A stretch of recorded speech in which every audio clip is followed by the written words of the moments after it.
In this video, I will be doing a how to catch bluegill.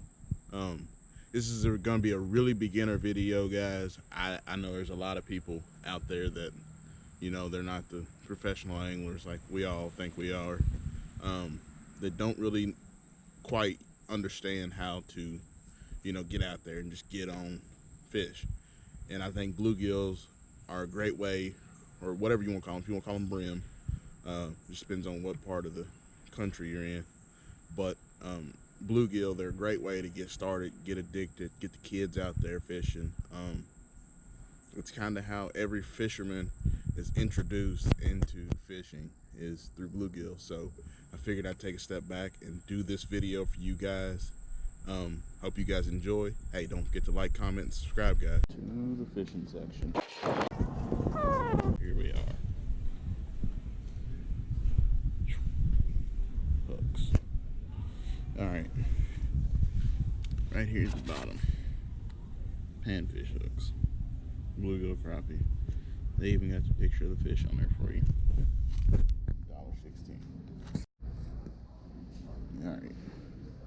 Then you come over to the hooks, you got all kinds of little split shots. I personally like a smaller split shot. Like, they got big split shots. Big split shots. I like smaller ones. So, 94 cents. And you turn around here, and you got bobbers. Here's where things get a little bit more expensive. You can buy a variety pack, which is what I think I'm gonna do. Yeah, let's go with that. Or I typically use something along the lines of this, but they don't have it. But I'll use my corks, the ones I actually have. But actually, I'll buy these. $1.16, and we're fishing. That one's perfect. That's like exactly what I would want.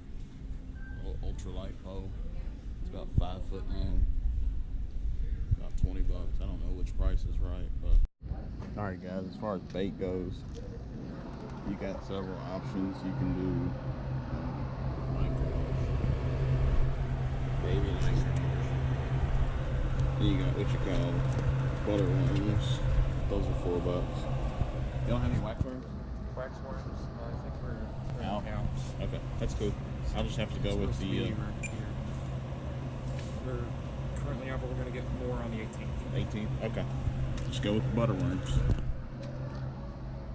Butter worms.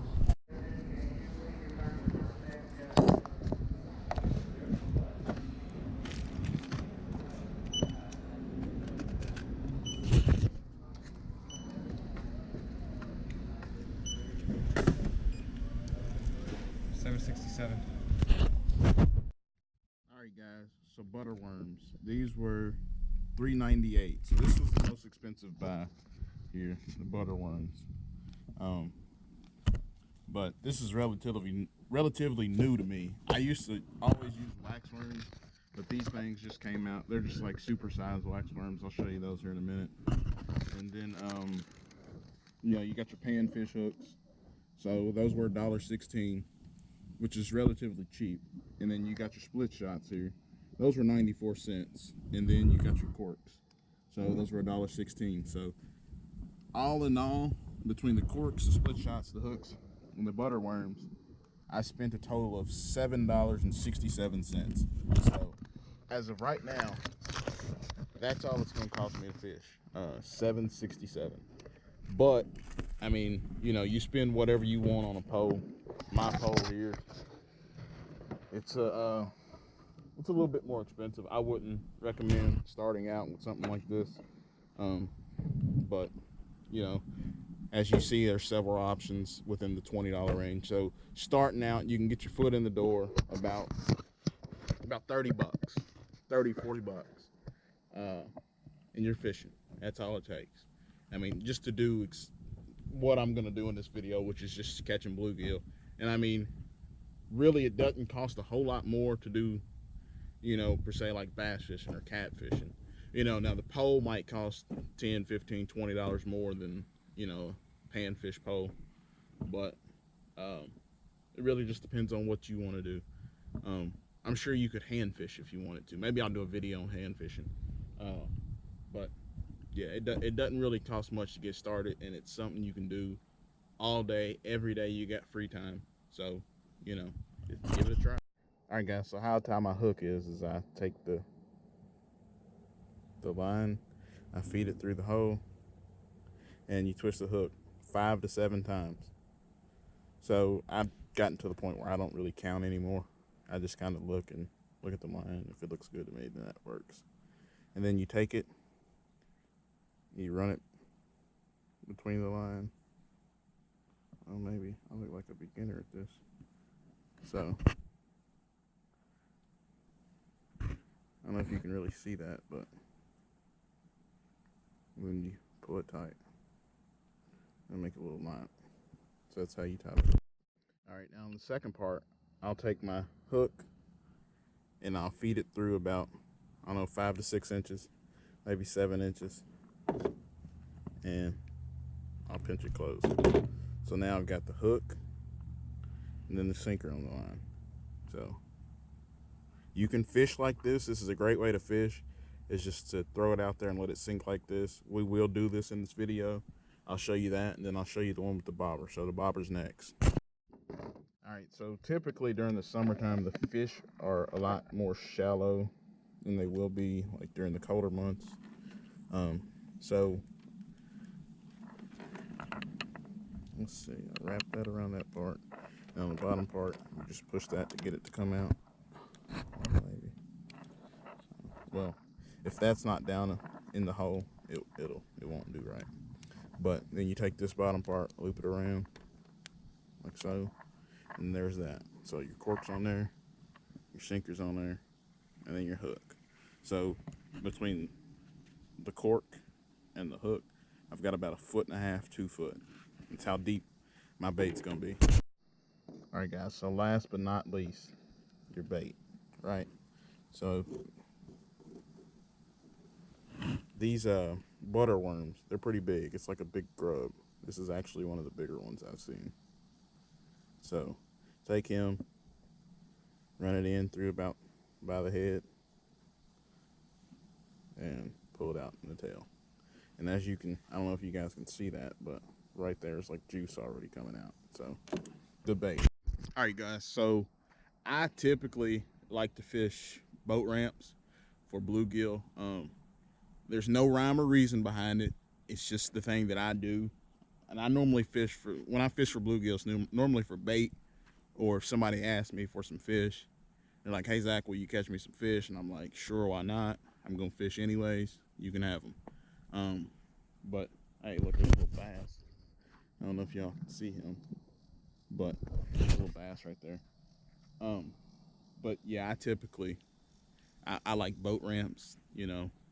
But you can catch bluegill anywhere. I mean, any body of water, almost any cast you make, a bluegill will find it. Bluegill typically use smell. I mean, don't get me wrong, they use sight. If they see something, they'll hit it. But like if you're ever out fishing and you know you're getting little bites on your line, and you're like, what is that? It's more than likely a bluegill, and he's just sitting down there plucking your bait because he smelled it in the water and he's came and got it. But those butter worms, they've got a great scent to them, and that's what we're going to use for bait.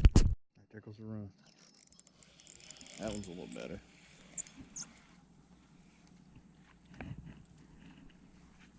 Oh, he inhaled it.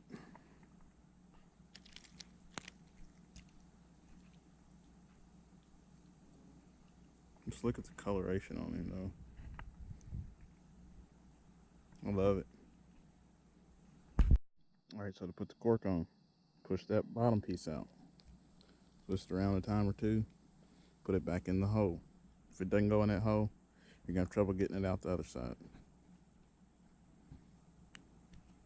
All right, so once it's in the hole, hold on to this bottom piece here. Push it in, up here at the top. Wrap it around once or twice, and there you are.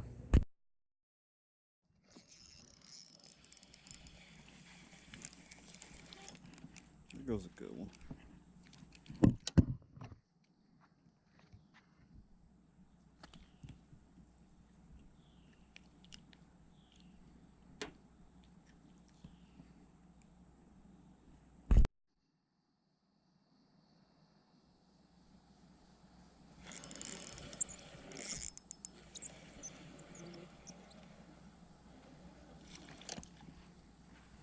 That's a good gill there.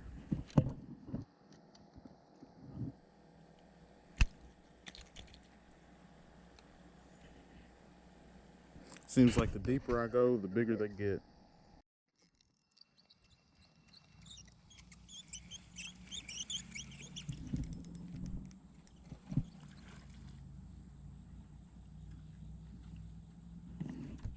There's a decent gill.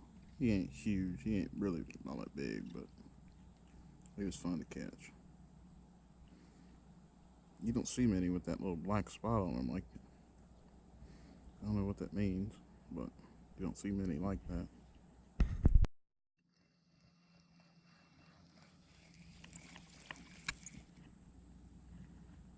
There's another little bitty, a little bitty.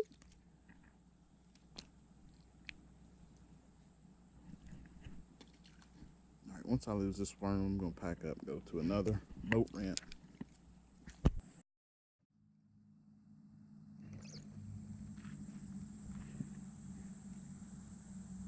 Just missed one, hit it, let it go, and there's another one.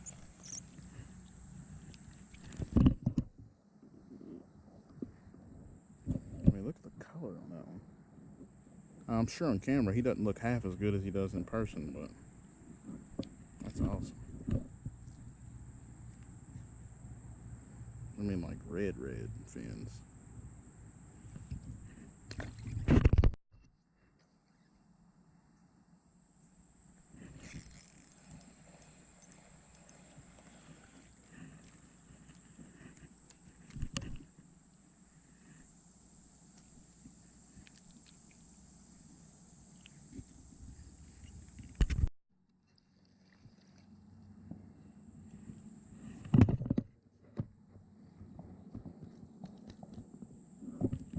Bunch of little ones over here.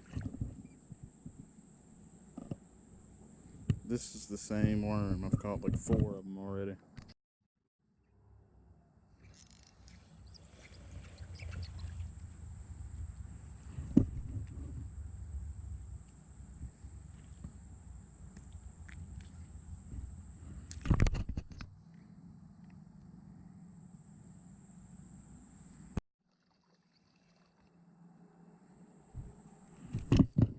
That didn't take long.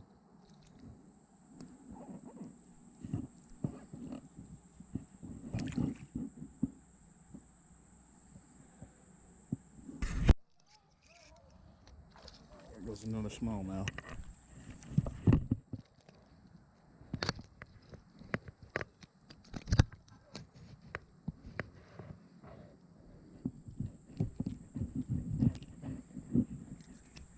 So, like I was saying, anything will hit a live worm. Those butter worms, night crawlers, red worms, wax worms, anything will hit those.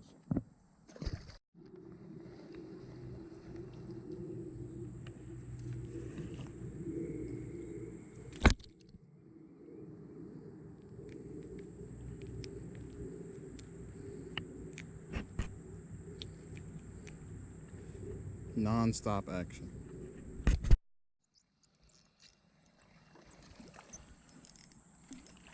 Oh, that was a little smallmouth. He got off there.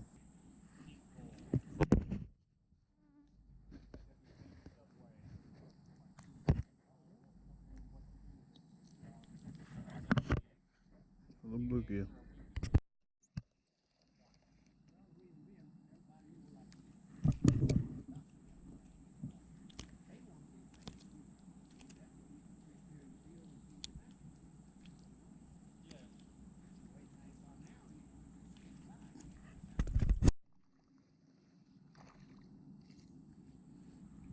Nice little smallmouth.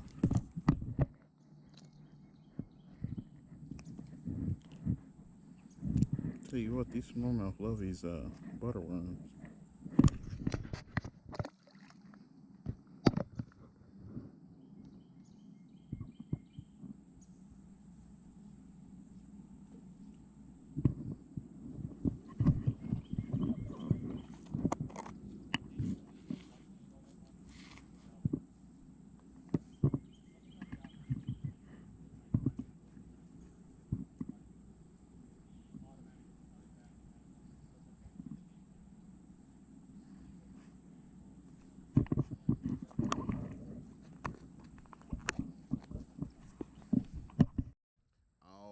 right, guys, there you have it.